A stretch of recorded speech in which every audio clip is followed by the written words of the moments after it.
Olha a gente de volta aqui no Expressão pela nossa PLP TV. Isso é muito bom. Deixa eu mostrar aqui, está acontecendo lá no Museu da Gente Sergipana. Um momento muito interessante. 14ª Mostra de Cinemas e Direitos Humanos 2024. Viver com dignidade e direito humano. Trabalho da Universidade Federal de Sergipe. Muito bom. Uma programação de altíssimo nível, com debate com os produtores culturais, com os produtores dos filmes, com os diretores, com os fazedores do audiovisual. Muito bom lá no Museu da Gente Sergipana. E vai até, acho que até, é de 7, cadê a data, Pascoal? Bom, começou na terça-feira, acho que deve ir até o sábado ou domingo, tá bom? Maravilha. David Badalando. Exatamente. Como é que surgiu esse Badalando no David? Explica pra gente aí. Pô, Pascoal, primeiro agradecer aí esse convite. Para mim é muito importante estar aqui conversando com você, que é uma inspiração quando se fala em cultura, sobre a atividade cultural em Sergipe. Então, trocar essa ideia com você aí, eu já lhe agradeço demais. E o Badalando nasceu porque a gente, né, nasceu como um site de cobertura, né? O Badalando, em 2002, a gente começa a trabalhar em Aracaju no ramo de cobertura de eventos. Então, a gente trazia a novidade da época, que era uma câmera digital, para fotografar eventos e colocar na desbravada internet. Não existia rede social, né? Como era o nome, meu Deus? A gente começou, era o Mirk, isso, né? Depois veio o Fotolog, aí é onde a gente se populariza, porque a gente fazia essas fotos nos eventos para as pessoas atualizarem o seu Fotolog, que tinha a função incrível de colocar uma foto por dia. Fazer o registro, né? Para fazer o registro. Para fazer o registro. E aí, a partir daí, houve uma evolução muito grande, que aí vem os Instagrams da vida, vem os Facebook, aí vem também as páginas e os sites. Exatamente. Aí a gente começa a pegar essa evolução mesmo da tecnologia. Então a gente foi a primeira empresa desse segmento aqui, empresa que eu falo com CNPJ, com página própria, tudo certinho. Tiveram outras pessoas que começaram ainda nessa questão do Fotolog, né? Mas a Badalando foi a primeira empresa nisso. E eu não fui o criador desse modelo de negócio da Badalando, mas eu chego na Badalando uma história bem curiosa, que eu, músico desde sempre, né? Tinha uma vontade, um sonho de quando menino, tinha acho que 15 anos, de tocar no Tequila Café. Eu tinha uma banda de pop rock chamada Relicário. E como não sou de família rica, era a casa. Era um point, exatamente. Era um point. Então quem quisesse tocar para público pop rock tinha que tocar no Tequila. E eu tinha esse sonho. E aí, como eu venho de uma família de classe média baixa, né? E não tinha conhecimento das pessoas, também era um menino, né, de 15 anos, não sabia como tocar. E aí eu comecei. Você tocava o quê? Eu tocava contrabaixo. Ainda toco, né? Não mais com banda, mas ainda toco contrabaixo. E aí eu vi nesses sites, né? Vi o Badalando trabalhando e tal. E achei, poxa, os caras estão na festa tirando foto. Então esse cara pode ter acesso ao dono da casa.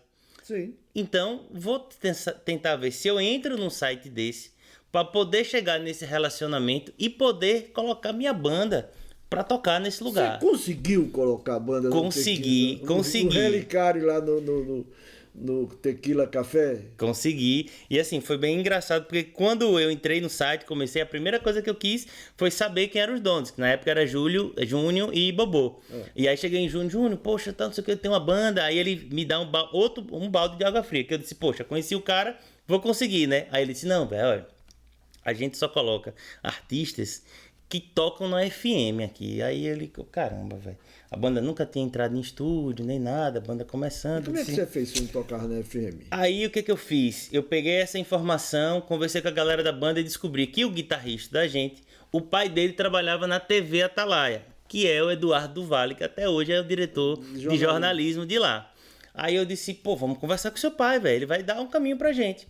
Aí eu disse, bicho, na TV não é muito assim, não grava e tal, mas eu conheço o Evaldo Costa, que é da Atalaia FM, que era a rádio do momento, para as bandas de pop rock, era a rádio que mais Então, tocava. na realidade, o universo estava conspirando a favor. Exatamente. Né? O universo conspirou e vocês foram pro Tequila.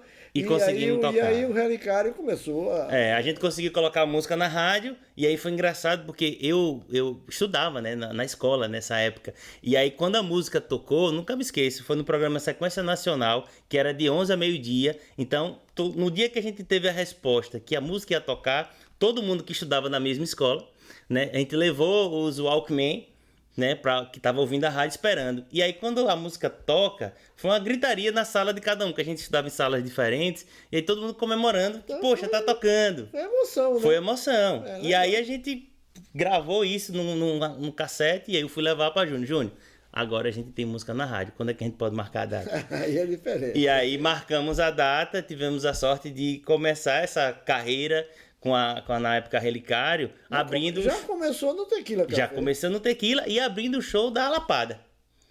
Que era outro... Que era a banda que dominava as noites também, junto com Cartel de Baile. Ela chegou a colocar música na novela. Tema na novela, né? Exatamente. Exatamente.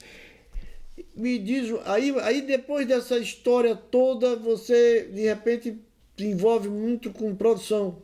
Isso. Aí o que acontece? Nesse meu caminho com a Badalando, começando tocando e com a Badalando, eu entendi que o mais valioso na relação da Badalando era o público, é o relacionamento que eu conseguia ter dentro dos eventos. Por que acontece? Eu me relacionava com pessoas que não eram do meu nível social, que talvez eu não teria acesso nunca se não fosse naquela situação.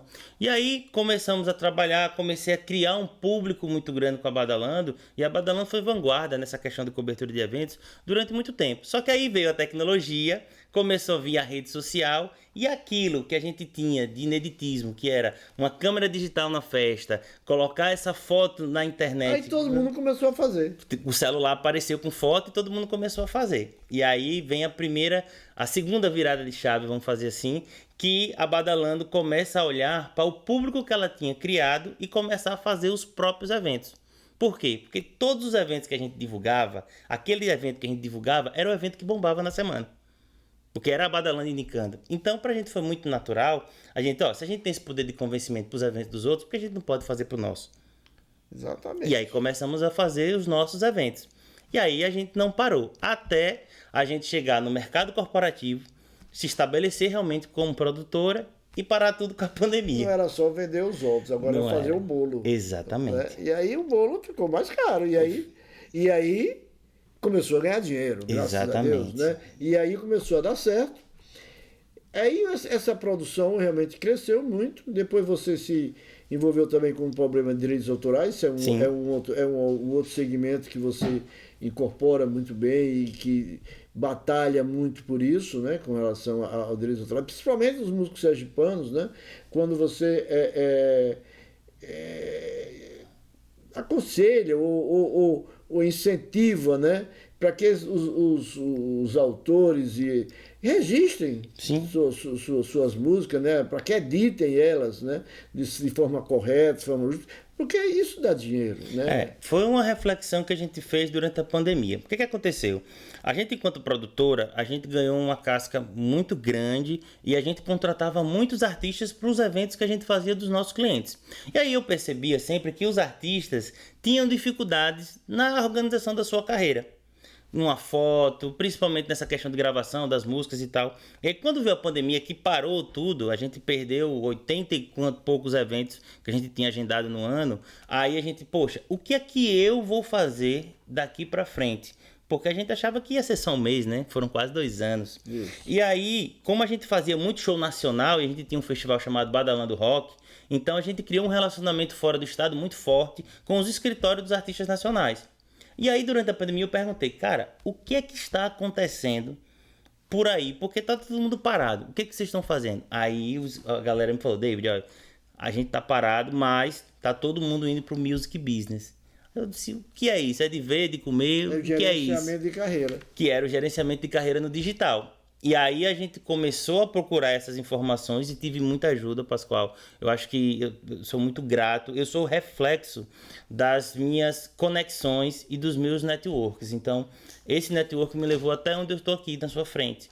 a mão de muitas pessoas. Então, se eu não tivesse esse relacionamento com muitas pessoas, o Badalando não seria nada do que é hoje. Ninguém cresce sozinho, Ninguém né? cresce sozinho. Ninguém E aí cresce a gente sozinho. entendeu, mergulhou nesse universo que não tem tantas informações aqui em Sergipe. E aí a gente foi acolhido pela UBC primeiro, uma sociedade de direitos autorais que a gente União Brasileira representa. de Compositores. União Brasileira de Compositores, que a gente representa aqui em Sergipe, junto com o ECAD, que a gente também criou uma ótima relação, e parceiros estratégicos, como a nossa distribuidora digital, né, que chama a Stream, e um contrato de gerenciamento internacional de obra com a Warner.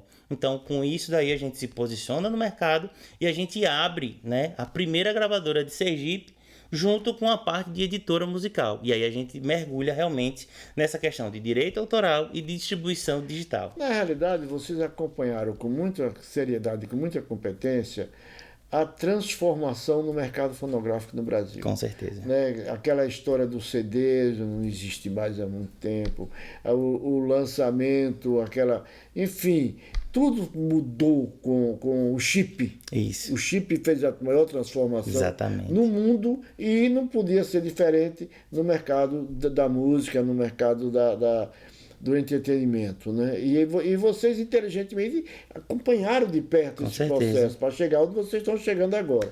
Agora me explica que história é essa de Aqui Tem Castanha. Vamos lá. O Aqui Tem Castanha é um festival que nasce justamente do resultado das pesquisas que a gente fez de mercado, de como posicionar o trabalho da música sergipana em Sergipe.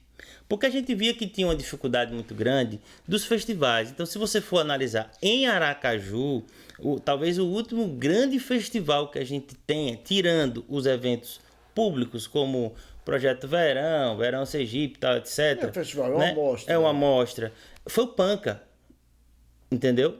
Foi o Panca. Então, veja quanto tempo, né? Então, o que acontece? É o Panca. Não, teve o Sesc Canção, teve um momento também do... Mas o Sesc Canção é muito voltado para composição, por si só, né? Mas um festival realmente muito cultural, que se envolvesse toda uma cadeia cultural, se eu não me engano foi o Panca. Você lembra que ano? O Panca deve ter terminado em 2005. Mais ou menos. Então a gente tem bastante tempo, né? Era no começo do governo Marcelo Deda. Exatamente. Que foi um boom, inclusive, de produção cultural aqui. Isso. E aí a gente, enquanto gravador, a gente precisava ter um produto desse para mostrar para a cidade que é possível fazer um grande festival com os artistas locais. Movimentar a cena. Movimentar a cena. E a gente já tem aqui do lado o FASC, que já faz isso com muita maestria, né? Mas em Aracaju a gente não tinha. Então a gente criou, e aí a gente nomeia, né, um devaneio meu com o Cassem, né, que é um outro artista também que contribui muito para essa questão do festival. E que a gente, cara, todo lugar, tipo assim, o carioca é da gema. Lá em Minas, o café, aqui tem café no bule. E aqui em Aracaju, dizem que a gente é a terra do caju, né? Que é aquele negócio, Aracaju, terra do caju. E a gente fala, poxa, a terra do caju. Mas o que é mais valioso do caju? A castanha. E o que a gente tem, enquanto povo, de mais valioso? A nossa cultura. Então ficou, então o festival tem que ser Aqui Tem Castanha. É o Maturi. Exatamente. O Maturi, olha, quem já comeu uma pescada ou uma mariscada feita com maturi é o caju pequenininho, sim. Né? Com maturi, não vai esquecer mais nunca. E maturi é que só tem em Itabaiana, viu? Só tem em Itabaiana. Se você quer comprar maturi, tem que ir lá em Itabaiana. E aí pronto, aí a gente submeteu, a gente estruturou o projeto, esse projeto tem mais de 2 anos sendo incubado, e aí a gente veio a Lei Paulo Gustavo como uma oportunidade, e a gente escreveu ele e foi contemplado, né? Pela Lei Paulo Gustavo da Funcaju, né? E nos dias 7 e 8 de dezembro a gente vai apresentar ao estado e principalmente à cidade de Aracaju, né? O festival Aqui Tem Castanha, que a gente fala que é aquele festival para a gente chamar de nosso. Vamos fazer o seguinte, vou pedir de interromper um pouquinho. Tá. Eu vou pedir a técnica para mostrar agora um vídeo com relação à 14ª Mostra Cinema e Direitos Humanos. Depois a gente volta para cá para conversar mais um pouquinho, tá bom? Vamos conferir.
e dita: aguarde aqui que eu vou falar com a comunidade.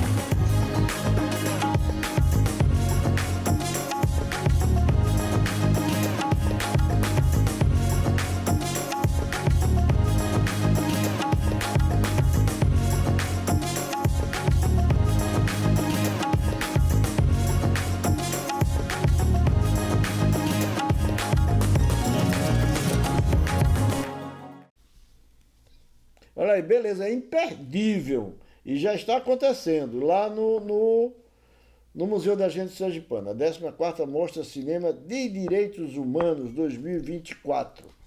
Isso é bom, né? Acho que bom demais. Visual, a gente está precisando de movimentar essa movimentação toda, é importantíssima, né? Demais. Acho que a gente agora vai viver, né, de 2024 em diante, a gente vai viver uma transformação no setor cultural. Né? É isso que eu acho. Eu acho que algumas pessoas, me permita, ficam falando assim, não, mas a gente está recebendo tanto dinheiro do fomento agora, do cultura, os planos Aldir Blanc, etc. Acontece que o primeiro Aldir Blanc é uma história diferente. Claro. É uma história diferente. Eu tive amigos que morreram, eu tive pessoas que passaram muitas dificuldades muito sérias, você sabe disso, você foi testemunha disso. E o recurso que veio da Aldir Blanc I, ele tinha um direcionamento emergencial. Exatamente. Ele salvou muitas pessoas. Eu acredito salvar as pessoas. Eu acho que ele tinha um direcionamento de manutenção do artista. Né? Desses atores da cultura. Não é isso? Bom, depois vem o Paulo Gustavo, que também é emergencial, mas já numa outra dimensão. Perfeito. Certo? E se nós considerarmos, entendermos que... Pode falar isso, se me permite? Porque me cobram muito. Pode falar. Como gestor de cultura e agora como presidente do Conselho Estadual de Cultura. Mas quando vem a Paulo Gustavo, a cultura estava passando por um processo de renascimento. Total. Renascimento mesmo, porque nós não tínhamos, passamos 10 anos, nós não tínhamos mais o Ministério da Cultura, nós não tínhamos... Né? Consequentemente, as instituições estaduais e municipais sofreram também por não ter o Ministério, para não ter o órgão federal, né? Então acabou esvaziando também toda essa estrutura, todo esse complexo de estrutura, o que dificultou muito a aplicação e a consecução, a execução da Lei Paulo Gustavo. Perfeito. Aí você sabe disso, então, não é segredo para ninguém. E se você considerar que os recursos da Paulo Gustavo estão sendo pagos agora, até por força de lei, né? Porque teve que prorrogar, não foi só o Sergipe, foi o Brasil inteiro, não é isso? Então está sendo agora, eu acho que não se deve, nesse momento, cobrar uma revolução cultural agora. Exatamente. Tá certo? Porque o processo está iniciando, né? Está iniciando. E depois vem aí o PENAB, que agora, com a experiência que você já vem da Aldir Blanc e da Paulo Gustavo, você vai fazer com que o Plano Nacional Aldir Blanc 1, 2, 3 e 4, que são 5 anos, 5 anos, com recursos federais, tenha um processo de execução muito mais eficiente e eficaz. Exatamente, mais sustentável. Eu acho que é por aí. Aí eu acho que esse momento seria um momento, talvez, até de uma cobrança mais efetiva. Total. Né? Mas eu não concordo, muita gente discorda de mim, mas eu não posso concordar que você for aqui cobrando agora uma revolução cultural no momento que você está iniciando o processo. Eu acho que, tipo assim, e essas leis vieram muito para mostrar para as pessoas que a gente precisa ter mecanismos para nos ajudar na produção cultural. Estruturante. Né? Estruturante. E eu acho que a Paulo Gustavo foi o start, né? E vai dar a possibilidade de todo mundo ter o mínimo de, obviamente, aqueles que foram contemplados, que conseguiram fazer bons projetos, de começar a executar e não parar mais. Exatamente. Né? E a gente tem. Por isso que eu vejo muito. Recentemente eu dei uma entrevista falando sobre as perspectivas para 2025 na rádio. E justamente isso. 2025 vai ser um ano muito frutífero para a cultura sergipana por causa desse investimento. Eu acho que será o ano da qualificação profissional. Também. Eu penso dessa forma. Né? Também. Porque não adianta você ter dinheiro se você não tiver qualificação profissional. Senão o dinheiro vai pro ralo. Vai pro ralo, não é verdade? E aí, pensando nisso, é que a gente Aí lança entra agora o Aqui Tem Castanha. Aqui Tem Castanha, que já é um projeto da Lei Paulo Gustavo. Já é um projeto da Lei Paulo Gustavo. Pelo município. Pelo município. Para Funcaju. Que maravilha. E aí são 2 dias. São 2 dias de E evento. você escolheram ali o Marco Zero da General Valadão? Então, foi, porque veja, no edital tinha lugares pra gente escolher, né? E aí tinha muitos lugares, tipo, Fausto Cardoso, sempre tem Natal Iluminado, já tem coisas, já era mais comum. E aí, como o festival, ele perpassa pela questão da música só, e ele envolve economia criativa, ele envolve ações formativas, né? Aquilo que a gente tá falando da formação importante. Eu tinha o prédio do Centro Cultural de Aracaju na Praça General Valadão. Fantástico, lindo. Né? Perfeito. Cenário perfeito. E aí, quando eu vou fazer a primeira visita técnica para saber a condição de fazer lá, aí eu tomo esse susto, que eu particularmente não sabia e percebi que muitas pessoas não sabem, que a Praça General Valadão é o marco zero da cidade. Né? Muita gente acha que é a colina. Eu não sabia. Eu achava que seria a colina do Santo Antônio. Do Santo Antônio, mas não é. Por que acontece? O marco zero se dá quando começa o desenho da cidade. Então, Aracaju começou a ser desenhada, nessa questão do tabuleiro e tal. O marco é a Praça General Valadão. Então, todo o traçado começa na Praça General Valadão. Está na hora de se ter um monumento ali do Marco Zero. Exatamente. Né? Que em outros lugares é super valorizado. Olha aí. Aqui Tem Castanha, já vai começar a providenciar. Exatamente. Né? E aí, vocês estão trazendo atrações sergipanas. Aí a programação da gente foi de outros contemplados na questão da Lei Paulo Gustavo. Então toda a programação foram de contemplados, artistas sergipanos contemplados no edital da Funcaju. E aí a gente vai ter 6 atrações no primeiro dia, mais 6 atrações no segundo dia, um segundo palco com intervenções de meia hora cada um. Então a gente vai ter desde música popular, a música instrumental, a música de cultura popular. A gente vai ter a Feirinha da Gambiarra participando com a edição dentro com 30 expositores. A Isabelle com toda a equipe dela lá. A gente vai ter a Retro Games, que é uma outra feirinha voltada para o mundo geek. Então a gente vai ter 36 expositores vendendo os produtos Começa geek. Quando, amigo? Começa dia 7 às 14 horas da próxima semana, no sábado. Começa às 14 e vai até a meia-noite. E no domingo também começa às 14 e vai até às 10 da noite. A entrada pode ser meia-noite, porque ali não é zona residencial, não tem problema nenhum, não. Mas a gente quer fechar mesmo em meia-noite para que todo mundo realmente não saia tão tarde de lá, né? Pois é. A ideia é começar realmente cedo para as pessoas viverem. E é um evento que é para a família, que é para a galera, entendeu? É um evento para você viver essa experiência de sergipanidade de uma maneira diferente. Você vai ser impactado de várias coisas acontecendo. Então a gente vai ter o Beco do Escritor, onde a gente vai reunir escritores sergipanos para estar expondo e lançando livros dentro do Centro Cultural. A gente vai ter as exposições do Centro Cultural funcionando para visitação. A gente vai ter 4 palestras por dia para formação de economia criativa. E a gente vai ter uma praça de alimentação, enfim, uma série de atividades. Tem para todos os gostos. Para todos os gostos. E tudo sergipano. E gratuito. E gratuito. Olha aí que coisa boa. Espero contar com você lá, inclusive. Vou estar lá. Vou pedir para o pessoal aqui da TV e o pessoal do Expressão para ir lá para fazer o registro. Por favor. Eu acho que é importante. Né? Aliás, é nossa obrigação. Por favor. Eu digo sempre isso aqui. É nossa obrigação. Eu acho que a PRP, eu disse hoje numa entrevista, falei sobre a posse lá no Conselho de Cultura, onde a PRP é, na minha opinião, o mais importante instrumento de difusão artística e cultural do Estado. Concordo com você. Até porque institucionalmente é obrigação dela. Total. Né? Acho que é por aí. David, obrigado por ter vindo, uma honra recebê-lo no programa, parabéns pelo projeto, parabéns pelo Castanha, Aqui Tem Castanha. Aqui Tem Castanha. Eu vou lá.